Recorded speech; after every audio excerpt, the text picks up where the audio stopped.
पाप करते चले जा रहे हैं जन्म जन्म से। अब समझाओ तो समझ में नहीं आता। उनको चमत्कार दिखाओ कि आज बोले नाम तो जीवन में कभी दुख ना मिले बस। और जो कमा के रखा है उसको कौन भोगेगा? अवश्यमेव भोक्तव्यम कृतम कर्म शुभाशुभम। तुम्हारे जपने न जपने से प्रभु में कोई फर्क नहीं पड़ता, तुम में फर्क पड़ जाएगा। अगर भगवत विमुख हुए तो यह भी जन्म नष्ट हो जाएगा। तुम्हारा अहंकार काम नहीं करेगा। अभी मानव देह मिला, कर लो थोड़े दिन अहंकार, इसके बाद पता चल जाएगा। इसलिए अहंकार छोड़ो, शास्त्र आज्ञा, संत आज्ञा, गुरुजनों की आज्ञा का पालन करो, जिससे तुम्हारा हृदय महान हो जाए। उस महान को प्राप्त करने के लिए हृदय महान चाहिए। तुम्हारा स्वरूप ही है आनंदमय। जीव सहज सुख त्यागे, सहज सुख राशि। तू अपने को नहीं जान पा रहा, इसलिए देह भाव से पापाचरण कर रहा है। अरे सावधान रहना चाहिए। दूसरे की निंदा सुनने मात्र से उसके सारे पाप हमारे ऊपर आ जाते हैं। कहीं परनिंदा हो रही हो तो वहां का सिद्धांत है, कान में अंगुली डाले, राधा राधा, कान में इसलिए कि अब दोबारा शब्द ना पढ़ पावे, और वहां से खड़ा होकर चला जाए। यदि सभा में किसी की निंदा हो रही है और वहां आप बैठे हैं तो आपको वैसे ही अपराध लगेगा जैसी वो निंदा कर रहा है, या उसका विरोध करे। जैसे शिशुपाल श्री भगवान के लिए मलिन शब्द उच्चारण कर रहा था, भीष्म जी खड़े हो गए, महाभागवत है, अगर प्रभु के प्रति अब एक भी शब्द बोला तो भगवान ने कहा शांत हो जाओ, तुम शांत हो जाओ, तुम मत बोलो। कुछ राजा शिशुपाल के पक्ष के थे, आवेश में भीष्म जी आ गए। अगर श्री कृष्ण को कोई एक शब्द भी बोले, मेरे आराध्य देव, पूरी सभा के ऊपर पैर रखता हूं। अर्थात हर वीर को ये मैं कह रहा हूं कि अगर श्री कृष्ण के विपक्ष में कोई बोला तो मैं रौंद दूंगा। केवल मैं भक्त ही नहीं हूं, मैं महाबली हूं। त्रिभुवन में कोई ऐसा जोड़ नहीं जो भीष्म अपने स्वरूप में आ जाए। और फिर उसे वही भीष्म जी जब अधर्म के पक्ष में खड़े हो गए, पांडवों के विपक्ष में, वही भगवान पांडवों के पक्ष में तो दंड मिला, 6 महीना बाणों की शैया पर पड़े रहे। अधर्म के कारण परास्त हुए। ने ऐसे महावीर महाभागवत को कोई परास्त कर सके, असंभव। परम पावन गंगा जी के गर्भ में रहे, जिन गंगा जी का एक बूंद भी अगर शरीर छूटते समय चला जाए तो परम पद मिलता है, उनके गर्भ में रहे। अगर अधर्म का पक्ष ले लिया गया, अधर्म हो रहा है, सभा में बैठे हैं, तो उसी समय तेज नष्ट हो जाएगा, पुण्य नष्ट हो जाएगा, पाप का भागी बनेगा। जैसे भीष्म जैसे महापुरुष को भी बनना पड़ा। सभा में उधर ही बैठे और वहीं ही महाभागवतों की निंदा और अपमान हो रहा है। खड़े होकर चले जाना चाहिए, जैसे विदुर जी खड़े हुए और छोड़ दिया, आज के बाद तेरा अन्न नहीं पाएंगे। दुर्योधन इस सभा में नहीं आएंगे। जिस सभा में धर्मात्माओं की निंदा हो, सभा का त्याग कर दे। एकांत फूस की झोपड़ी बनाकर रहना पसंद, भिक्षा मांग के खाना पसंद, अधर्मियों का अन्न नहीं, अधर्म सभा का सेवन नहीं। तो भगवान विदुरानी जी के घर गए थे। पर निंदा सुन श्रवण मलिन, बचाना चाहिए श्रवण इंद्री को। जहां किसी की निंदा हो, अब तो शौक है इस बात का, निंदा करने का और सुनने का एक व्यसन है। अपने को बड़ा अच्छा साधक मान लेना, दूसरे को हे मानकर उनकी निंदा करना, ये क्या कर रहे हो? अपने जीवन को गर्त में गिरा रहे हो। पर निंदा के ते आवत नहीं कछु हाथ, मूर्ख पर्वत पाप को ले चल अपने साथ।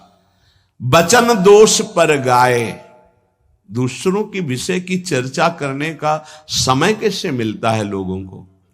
नाम जप करो, अपने विषय में सोचो, तुम्हारा मंगल कैसे होगा, तुम निष्पाप कैसे होगे, तुम्हारे दुखों की निवृत्ति कैसे होगी, तुम अपने कर्तव्य का पालन कैसे करोगे, तुम्हारा धर्म क्या है, इस विषय में सोचो।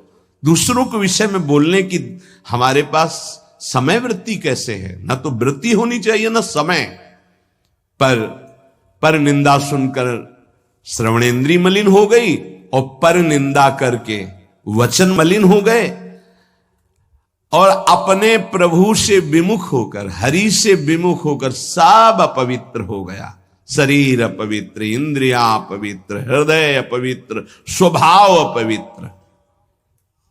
तुलसीदास व्रत दान ज्ञान तप शुद्धि हेतु श्रुति गावे, राम चरण अनुराग नीर बिनु मल अति नाश न पावे।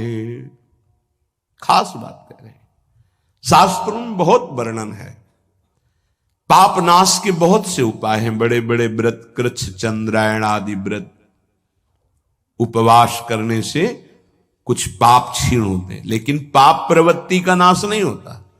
शास्त्र ज्ञान भी पाप निवृत्ति का उपाय है, तपस्या भी, बड़े उपाय शास्त्रों में वर्णन किए पाप नष्ट का। गोस्वामी जी कह रहे भगवान के अनुराग के बिना, भगवत प्रेम के बिना जड़ मूल से हृदय निष्पाप नहीं होता। पाप की जड़ है प्रवृत्ति, वासना, कामना, तृष्णा, स्पृहा। इनका जड़ से नाश हो जाता है जब हृदय प्रेम से द्रवित हो। अपनापन जब प्रभु से होता है, मेरे प्रभु, जहां हृदय में द्रवण क्रिया हुई, आंखों में अश्रु बहे, वो जो पवित्रता होती है, मम भक्ति युक्तो भुवनम पुनात, लोगों को पावन करने की सामर्थ्य उसमें आ जाती है। ये अनुराग प्राप्त करने के लिए मानव देह मिला है, हरि अनुराग।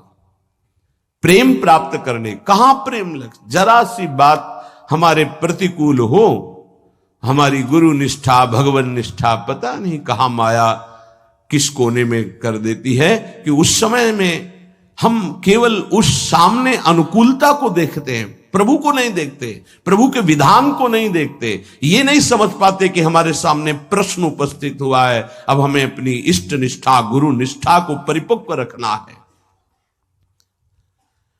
साधन में उन्नति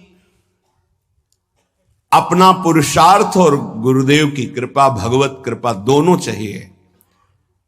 अगर पुरुषार्थ नहीं करोगे तो कृपा है उसका स्वाद नहीं ले पाओगे। कृपा रसोई बना करके सामने रख देना थाल, पुरुषार्थ उसे पाना।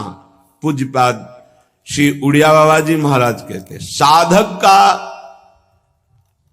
प्रयास और भगवान गुरुदेव की कृपा, ये दोनों सिद्धावस्था की प्राप्ति में अत्यंत आवश्यक हैं।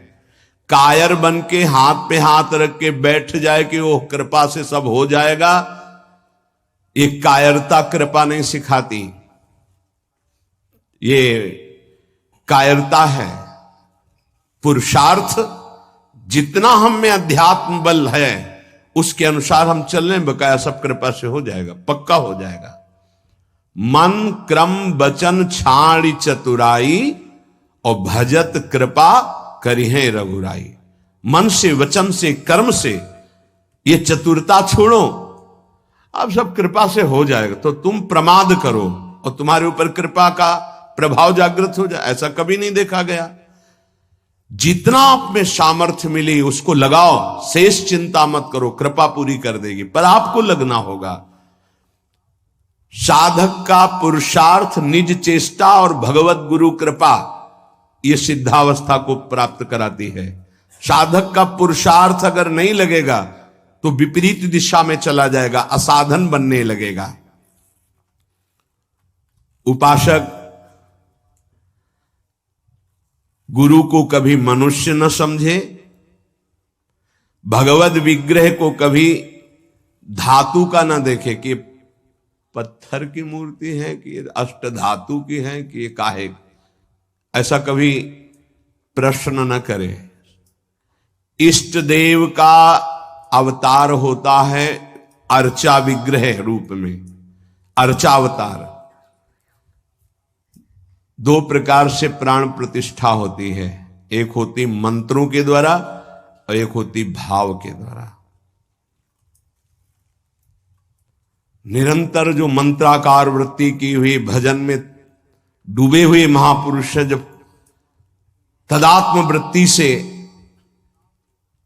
श्री विग्रह की तरफ देख ले, उसी समय हलचल पैदा हो जाएगी। प्राण प्रतिष्ठा हो गई, छाती से लगा लिया, प्राण प्रतिष्ठा हो गई।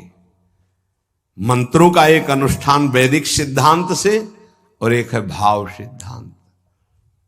धन्ना जाट के भांग के बट्टा में कोई प्राण प्रतिष्ठा मंत्र से नहीं हुई, भाव से भगवान प्रकट हो गए थे। सिलपिल्ले बाई के भाव से भगवान प्रकट। जब हम अपने प्रभु को अपने प्रभु की भावना से प्यार से देखते हैं तो वहीं प्रकट हो जाते हैं। जैसे खंभा फोड़कर नरसिंह भगवान प्रकट हो गए प्रहलाद जी के लिए, भाव से देखा। नामदेव जी ने तो कुत्ते से भगवान प्रकट हो गए, भाव से देखा भूत से भगवान प्रकट हो गए।